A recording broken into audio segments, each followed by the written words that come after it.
Thank you, everybody, for joining us on another Tough Talk Tuesday. As always, I'm your host, Lucas Biggers. Alongside me is Robert and Jules, and our special guest for tonight is Joe Smith Jr. How's it going, Joe? How's it going? I'm doing pretty good. Not bad. Welcome to the show. First off, I want to congratulate you on one hell of a year that you had. We had your name in the hat for Fighter of the Year. Is that something you feel that you deserved for a Fighter of the Year award for 2016?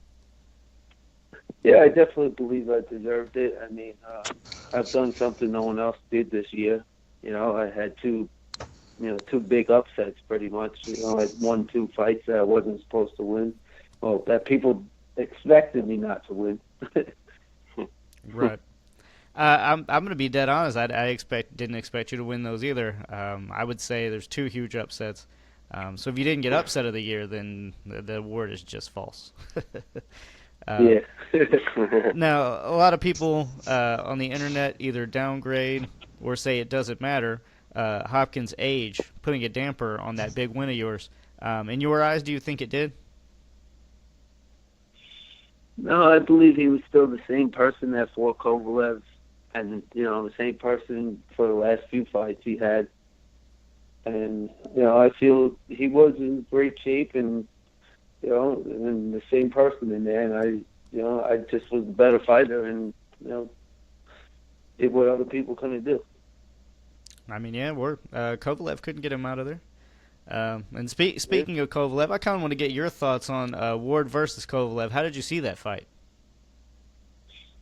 I mean, it was a close fight, I guess. I gave a few rounds to Ward. I gave some to Kovalev. I don't think Ward did enough to take Kovalev's belt, but if anything, it should have been a draw. So you saw basically a Kovalev win, possibly a draw. Yeah. All right. I'm going to go ahead and hand you off to another writer of ours, Jules. Jules, whenever you're ready. Yeah, of course, Joe. It's an absolute pleasure to speak with you. Actually, I wrote a piece on you for our site why you should be considered for Fighter of the Year. So I definitely want to congratulate you for a huge year and also knocking out my idol out of the ropes. So that was a huge win for you. Congratulations. Thank you. So, Joe, I want to ask you, in terms of the 175-pound division, is there anyone you would like to face at the light heavyweight division that you feel would be a good matchup? I mean, my goal is to face any one of the champions right now. I just want to get to the top and become the champ of the world. I want to be the undisputed champ. So, I'm just looking to fight a champion. No, I hear that. Just like, true champions want to do. So I definitely commend you on that. And, we definitely want to see you have some big fights at the light heavyweight division. And speaking of, the light heavyweight division, really in boxing in general, not to get off the subject, what made you decide to get into boxing? Is this something that you've always wanted to do? Or, is this something that you felt was a good career path for you? What made you decide to get to the sweet science? Well, when I was 13 years old, I moved in with my father, and I was getting into some fights and stuff in school and stuff. So they brought me down to a boxing gym to learn, to defend myself, and to get my ass. They wanted me to get beat up, to see how tough I really, to show me that I wasn't the toughest or whatever. But when I went in there, I started sparring like the first week in the gym, and I was doing good with guys who've been in there for a year or two. So from that point on, I kind of stuck with it. I had my first fight, and I knocked the kid out in like the second round. So after that, it was like I just stuck with it. Ah, very nice. So you've had that power since you was 13, huh? Yeah, pretty much. Very nice, man. Very nice. Now, obviously, I know you, from Long Island. Actually, I met you at one of the.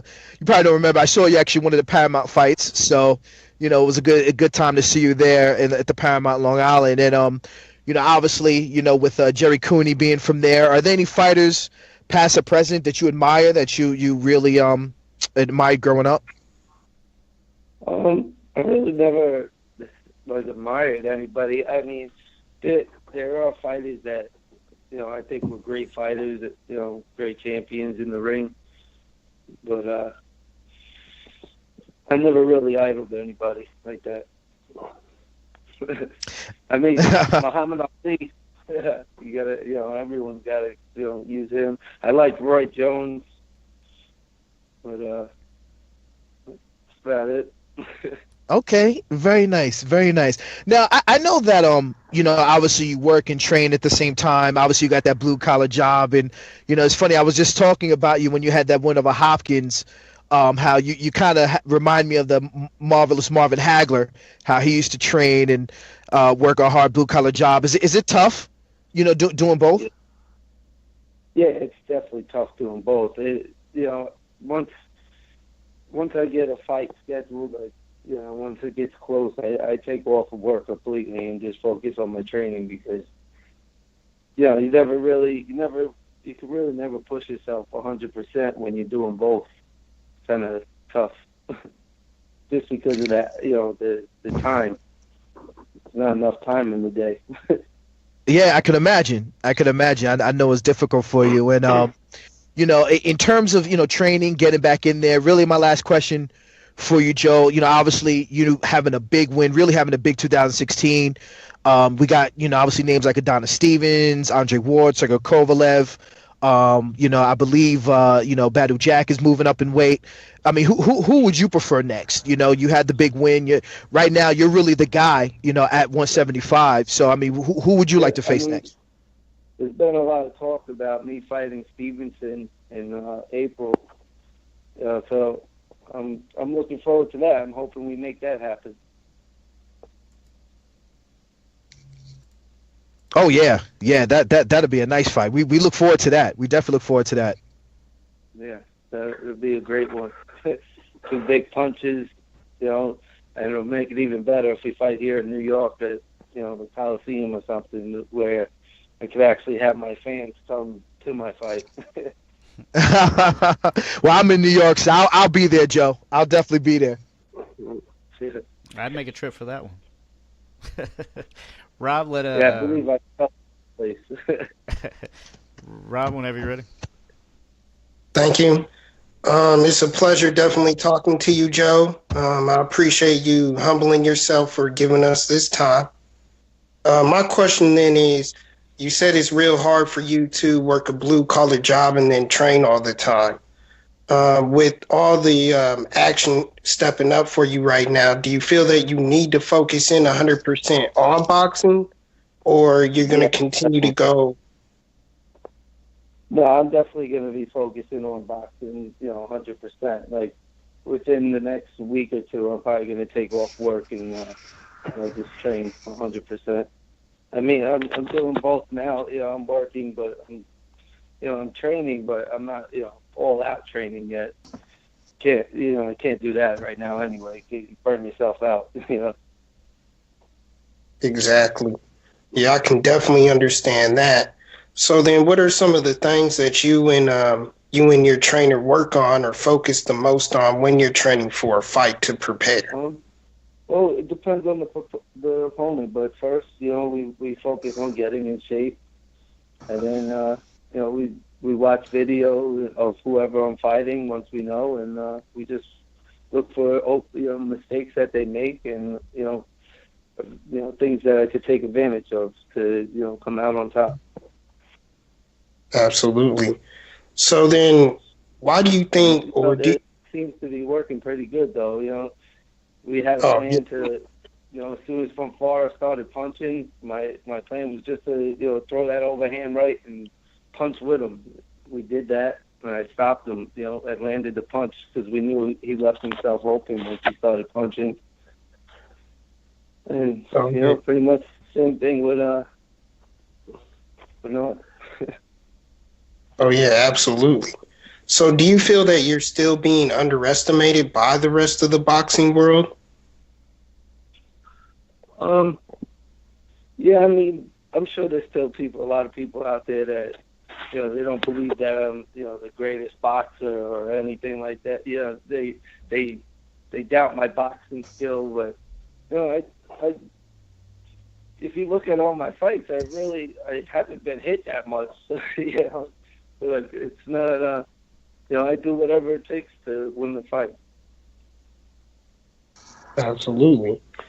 Well, we definitely look forward to seeing you in action soon. Definitely hope to see you fight Adonis Stevenson.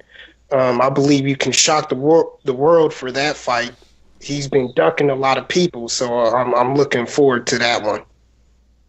Yeah, and then when I knock out a champion, nobody can say anything. Definitely, and we really hope you get that chance. I mean, Fonfara was all basically set for the rematch before, you clobbered him. So I think that only fair to put you in that seat now. Yeah, definitely. This is Jerry. It seems like everybody seemed to underestimate Joe, and after Fonfara, they said, it was a lucky punch, which, we know he wasn't hurt. Joe knows he wasn't hurt.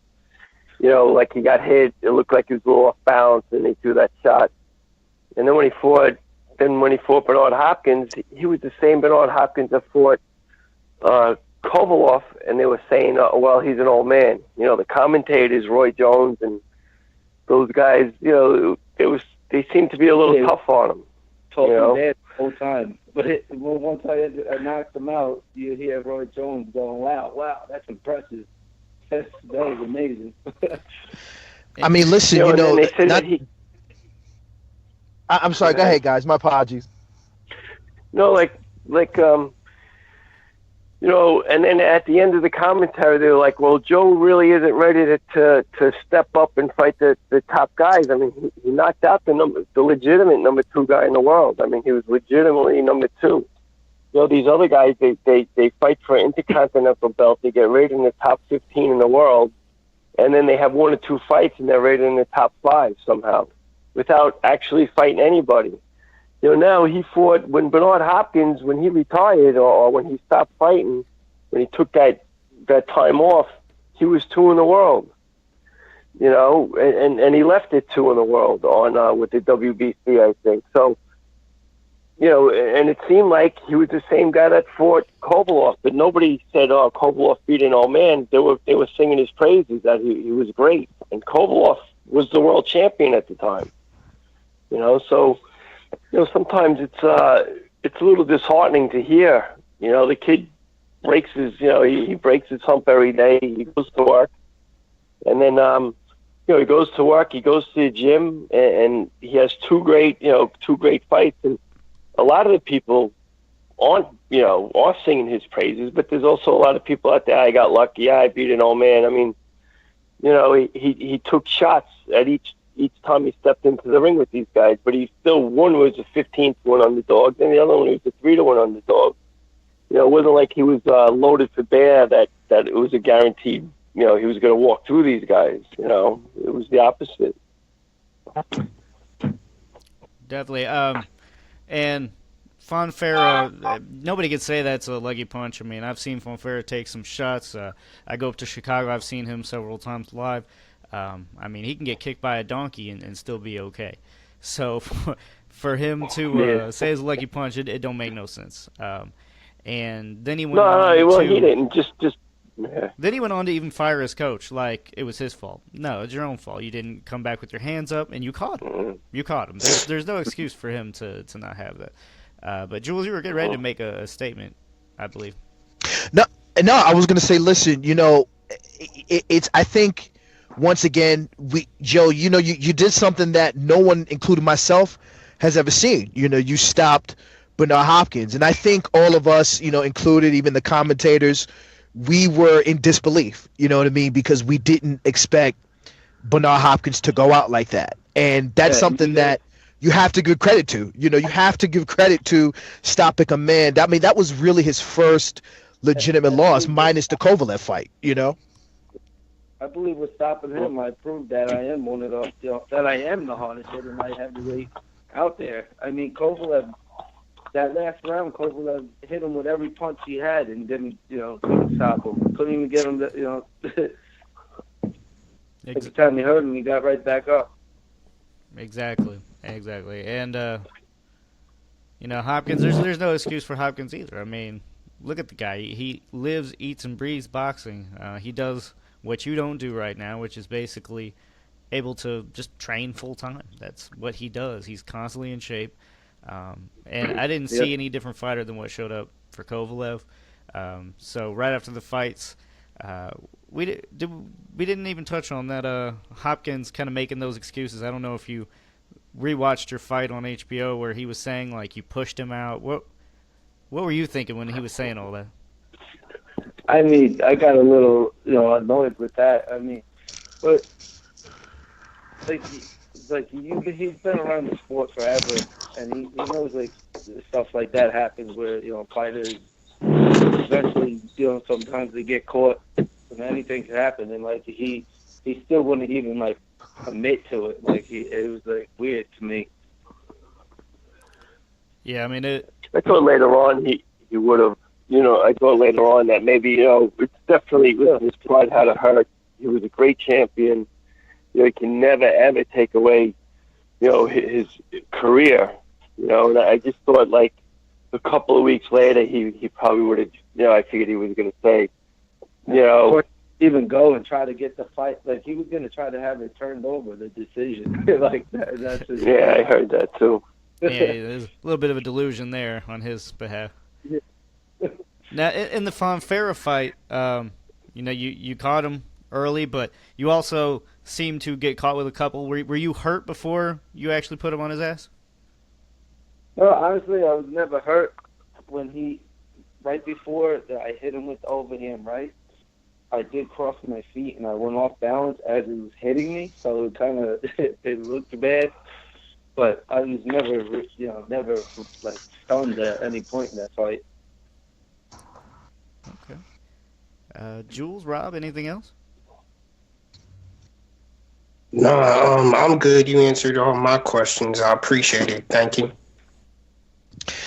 Actually, I got one more question for you. I've been following the 168-pound division. I know it's the division. Obviously, you've ruled as well, and Chris Eubank Jr.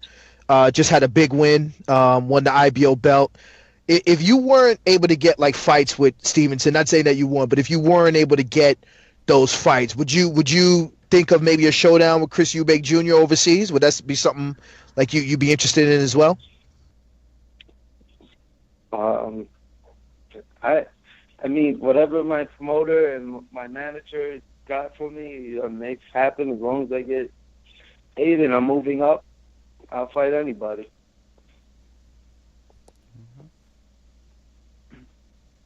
Awesome. Well, I definitely appreciate you both taking your time out and coming on our show. Well, no Okay, problem. Thank you. I hope you both have a good night. Where could we find this? I'll actually. Where could we? It's on our Facebook page. We're actually streaming live right now to Facebook, so you can check it out. Just search for Heavy Bag Boxing. We are also going to put it up on YouTube immediately, so you can check YouTube as well. Just search either Tough Talk Tuesday, or I can actually tag you guys. We'll be tagging you in other social media, I'm sure. All right. Thank you very much. Yep. Appreciate it. Not a problem. Guys. Thank you both. Thanks, guys. Thank you. Bye. All right, guys. Good interview. Definitely look excited for him to, move forward with his career. Who knows, maybe even a rematch with Fonfara, but I wouldn't prefer that. I'd prefer to see him go on and face Adonis Stevenson. I think you both would agree to that.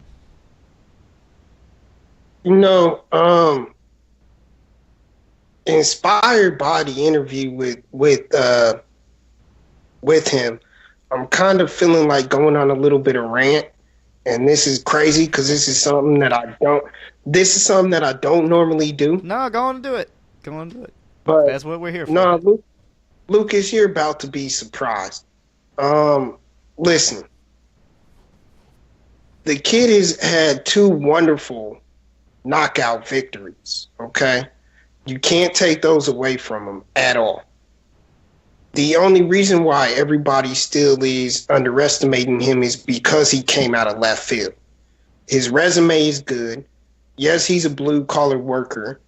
So he doesn't do boxing full time, but a lot of great fighters have come into play and done that. Paulie Malignaggi is one of them who comes into mind.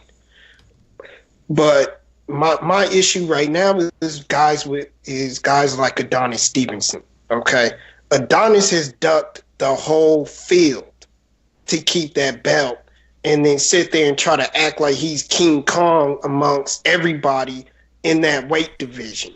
Okay, I'm sick of Adonis Stevenson ducking people. I'm sick of him trying to pick these easy fights, these easy victories, and then hiding behind his promotion company or other promoters' lack thereof, getting the fight made. Adonis should have fought Kovalev by now. Adonis should be fighting Andre Ward by now. Adonis should be fighting the big names in the division, win or lose, because he's still a heavy draw in that division. But instead, he's trying to pick on a guy like Joe Smith Jr. And I'm not saying that he's picking on him, but he just might have picked a fight. You know, how's this saying goes, Jules? You just pick something that your ass can't handle. I think it's basically you wrote a check that your ass can't cash. But yeah, usually about the same adage there. I agree with what you're saying. That you're basically saying like he's picking the fight, thinking, okay, I'm gonna be able to win this, and in reality, you're thinking that he might have bit off more than he can chew. Exactly, because the fight with Fonfara was still in the fight. You know, granted, he took a shellacking, he took a beating because he took those heavy blows from Adonis Stevenson. Mm-hmm. But Joe Smith Jr. took those blows from Fonfara, and Adonis didn't. He got knocked down. Mm-hmm. Yeah, and it dropped him. And it's that ability. That's what Joe has for him real well right now. Is the ability to come into these fights completely underestimated. It's like, you know, he's talking about the overhand right. There are some guys who make a living off that overhand right, especially some guys in Ireland. There are some great fighters, which, you know, he said he doesn't idolize anybody or look in that direction. But I wish he would go study some of those Irish fighters, you know, who I'm a fan of, actually, because they used overhand rights and stuff like that. You know, sneaky maneuvers to go ahead and get the competition out. But he really has the power of underestimation right now into play. And that's why he's able to sneak these guys. And honestly, Adonis better be ready. Because you can sit there and market the fight all you want to and think you're going to win easily. He better be ready.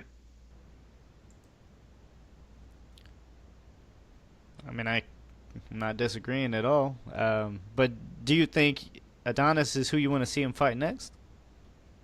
Absolutely, that's who I want to see him fight next.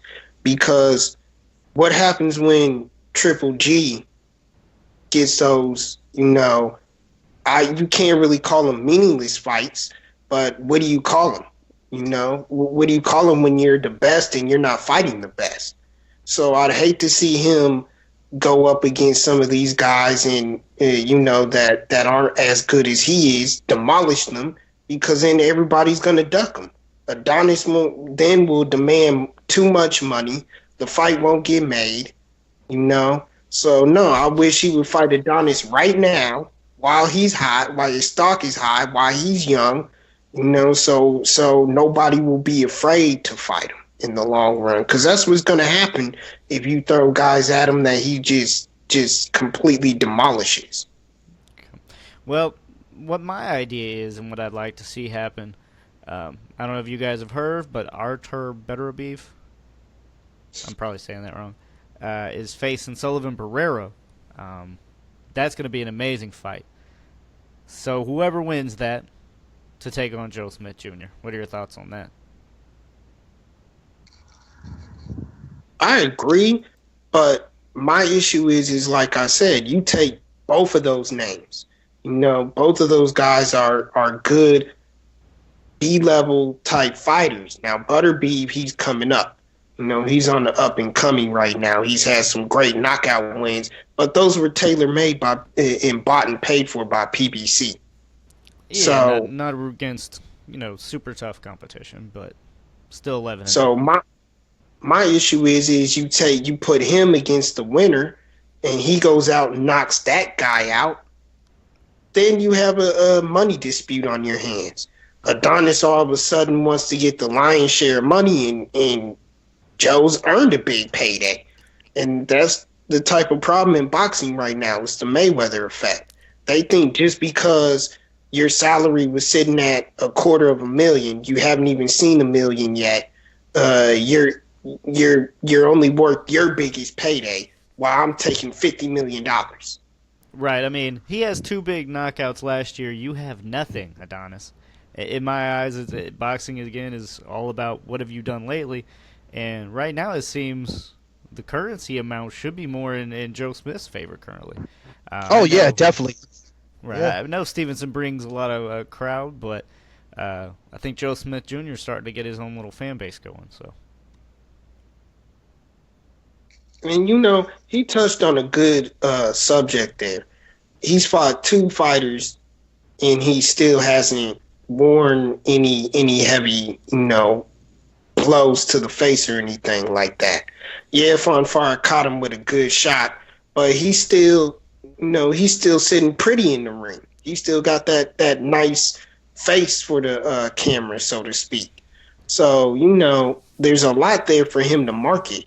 Yeah, I mean, guys, knocking Fonfara out in the first round, that says a lot.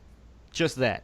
It's a huge deal. We don't need to talk about Hopkins. We don't need to talk about anything else. Knocking out Fonfara in the first round. Huge statement. I don't care A if guy it's who lucky took punch or nut. a guy who took hard shots from Chavez Jr. And Chavez Jr. is not a slouch when it comes to punching. I mean, I'm going to be honest with you. As I said, with Joe Smith, I really didn't expect him, to beat Fonfara. I wrote about that, Lucas, obviously on our website. I didn't expect it. And for him to knock out Fonfara in the first round, I mean, that was a statement in itself.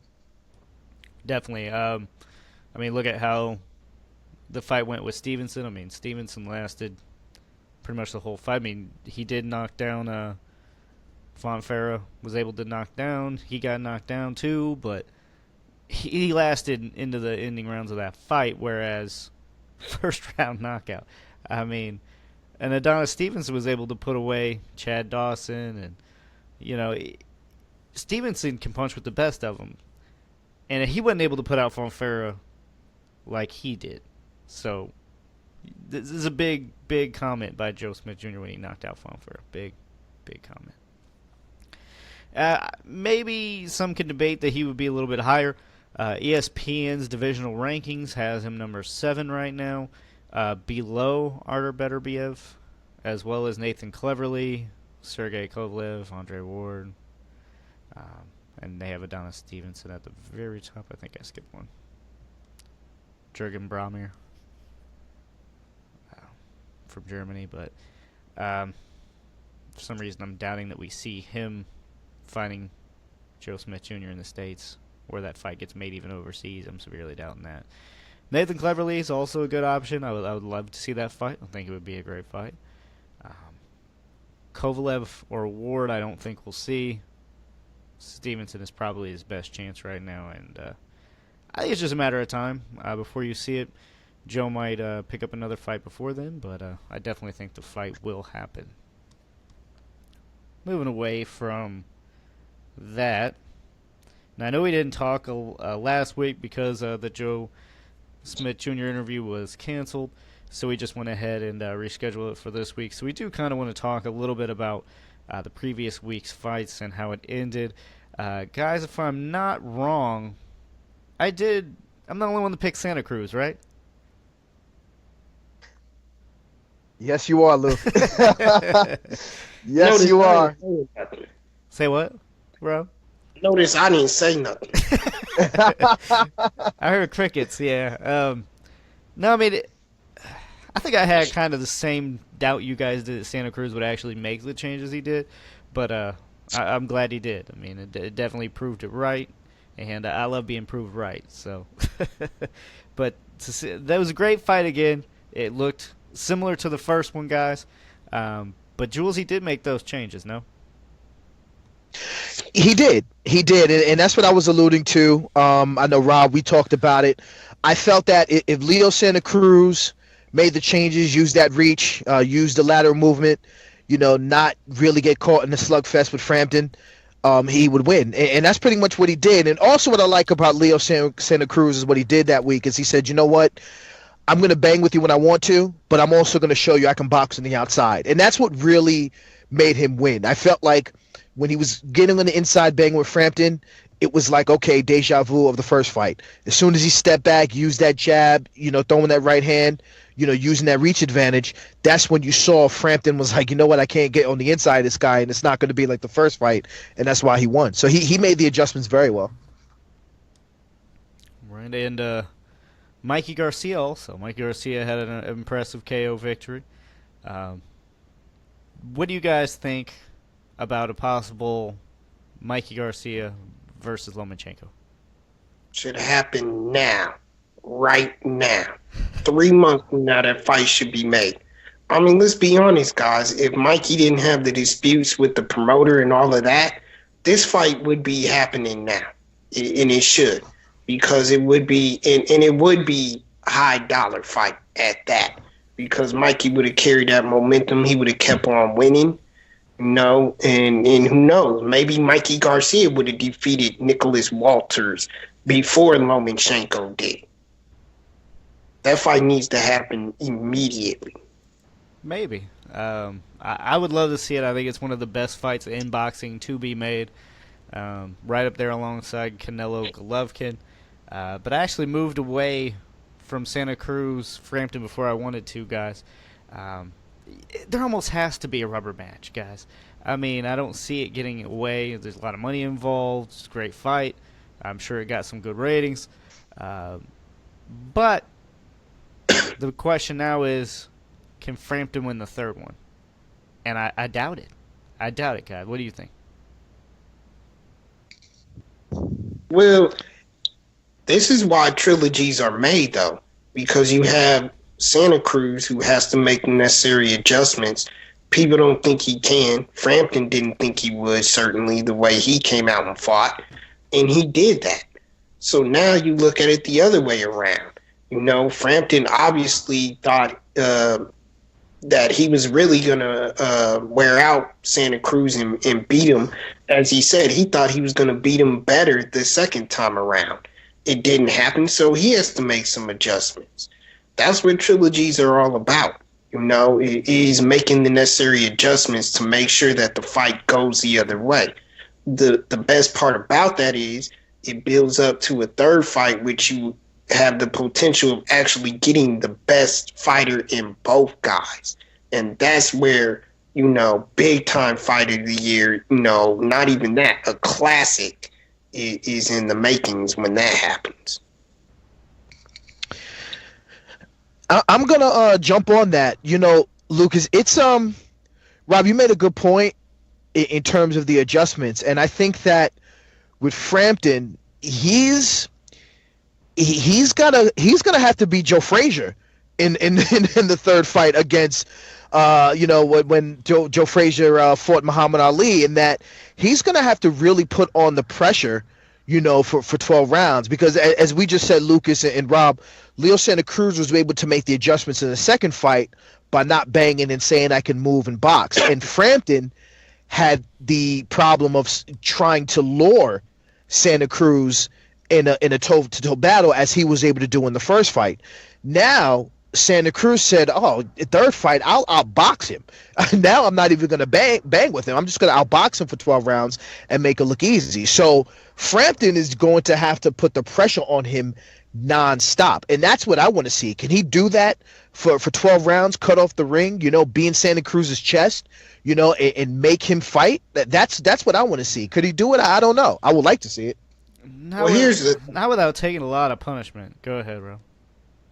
here's the thing that I see though, because there were signs of Santa Cruz wanting to bang with him in the second fight, and he just didn't do it. He would not do it.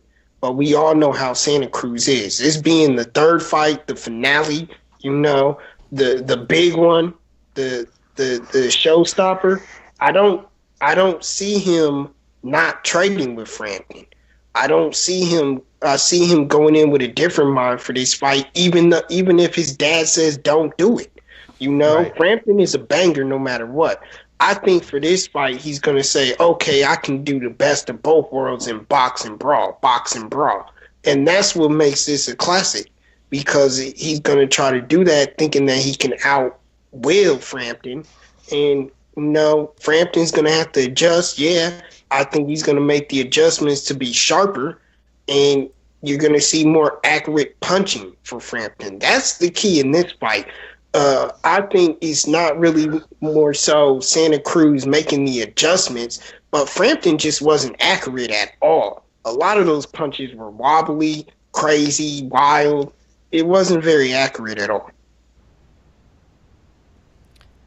Yeah, I mean, I can agree with that. It's going to be hard for him to get in the inside if Leo Santa Cruz remains, calm and keeps him at that range. It's going to be really hard for Frampton to get inside that range. That's why I think already I can think Santa Cruz is going to take it again.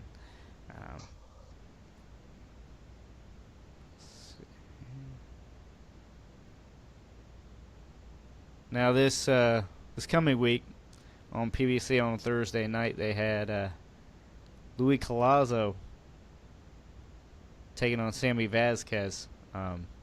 On paper, I already was thinking Sammy Vasquez should have this, and that's not what happened at all. Sammy Vasquez got knocked the hell out by Collazo. Do you think this kind of earns him another big name fight, so to speak? I'm going to jump into this because I'm just going to say yes just because of that brutal knockout. Because I had Luis Collazo winning the fight. I didn't have him knocking out Sammy Vasquez. I'm going to be very honest with you. I really didn't have him knocking him out. And I think, with Collazo, I've liked him since he fought Ricky Hatton. I've always felt that, he showed skills and he always showed, the ability to box and bang and hang with the big dogs. And I feel like he's never lived up to his potential. You know what I mean? I feel like when he was about to get there, he just didn't. Even when he fought Andre Berto, you know what I mean? He fought so tough, and it was a great battle. I mean, it was a great fight for that year. Was it 2009? And I feel like he's just never lived up to his potential. I thought he was gonna have a much better showing when he fought Khan. Unfortunately he didn't. And I would like to see him get, one more big fight, to see if he can live up to that potential that he showed against Vasquez, because that knockout was brutal. Yeah, I'd like to too, but Rob, what do you think? I'd like to see more of him right now. Reason being is exactly what Jules touched on. He never lived up to his potential. I'll back up with that statement. I don't want to say he never lived up to his potential, really, honestly, because I think that his potential is what it is. I don't ever think of him as an elite fighter. I don't think he ever will be an elite fighter. He got elite fights because, let's face it, guys knew that his talent level wasn't on the same wavelength as theirs, and that's saying much. But he's to the point in his career where he's earned, I'll say this: he's earned a fight for the retirement home. He's earned a nice little payday for him to have a send off in the sport, because he's bottomed out of his potential. He can't go no further. So you got to give him a big name because he's been in the game so long. He's earned his stripes, but he doesn't win that fight, But if I see more of him going up against guys like, say, Andre Berto, or, guys who have tweaked their careers, so to speak, and come up to make a bigger name for themselves than where it was at before, if he can etch out some of those wins, and I see that he's changed and had a better, better look in him, then I can say he deserves a elite fight. But I don't think he's going anywhere except the retirement home here, pretty soon. I like the Berto idea. I think that's a good fight. Him versus Berto. Or Soto Carras. I mean, that's going to be a good action fight. Should bring some good ratings. I want to see it. May not be the big name that he wants or is looking for, but I think he's earned himself that. And if he wins over Soto Carras or an Andre Berto, I think that would definitely give him a big money fight. Well, I think we're about out of time for the night. Anything else you guys wanted to touch on before we end the show?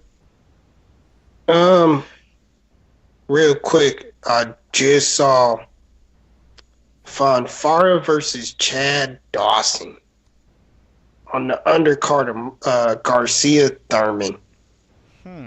I like it Why? because it's intriguing to me. It's kind of the Joe Smith Jr. Maybe he just lost so severely. The last thing I can remember about Chad Dawson was him getting knocked out by Adonis Stevenson in the first round. So it's kind of like, two first-round losers taking off against each other. I know it was a long time ago for Chad Dawson. He's came back since and lost. He kind of worked his way back in and then lost, and I felt bad for him. So I'm just kind of eager to see it. Jules, is it not intriguing to you? Rob thinks Oh I'm yeah, crazy. of course, of Rob course. thinks No, I'm I mean, Rob's probably gonna think we're both crazy. I mean, Lucas. I mean, you said it the way I would have put it. Chad Dawson. I was heartbroken for him after the Andre Ward loss. I remember he had to come down and wait to fight Andre Ward, and it was a massive beating for him, and I really felt bad for him, after that fight, and obviously after the Adonis the Adonis fight, and I felt he never got the credit that he deserved, after the Hopkins, win. I kind of felt like he was actually really on the same the same wavelength as Joe Smith was after his fight with Hopkins. Like people were saying Hopkins is older, and he had just come off of surgery after the first fight they had when Hopkins had gotten injured. So I felt bad for him, and I would like to see Chad Dawson, get one more run at it. I've always felt that he was talented, got really good hand speed, but at the same time, Fonfara is a big puncher as well, so I just hope he keeps his hands up, because he may retire after that fight if he doesn't. Yeah, it's a very dangerous fight. That's also why it's intriguing. For a minute there, I thought Chad Dawson was going to go into retirement anyway. Like you said, Andre Ward kind of ruined him. Like he came back. After Andre Ward, I mean, he was the lineal champion in this division. Moves down to fight Ward. And then Ward ruined him. He struggled since then to put up the same kind of performances that he did before Ward. I mean, it's sad to watch, but I think it's intriguing, Rob. I guess I can see how some people might not think, it's not a, fan-friendly fight, I guess. I can see that. But Well, Jules, just so you know, my nickname, or what I like to say about Chad Dawson, so sad, too bad, so sad, Chad. Rob, you are wrong for that. You are so wrong for that, brother. yeah, that's too wrong. All right, well, for Jules, Rob, and our special guest, Joe Smith Jr., I want to definitely thank him as well as his trainer, Jerry, for coming on the show. But my name is Lucas, and this was Tough Talk Tuesday. Join us again next week. We are in talks with another guest. I don't want to say any names until everything's unlocked, but definitely check us out, heavybagboxing.com. Also follow us on Facebook and Twitter. We go live every Tuesday right around 9, unless there is a little bit of difficulties like we had today. But it was a great show. Thank you all for coming on, and we will see you soon.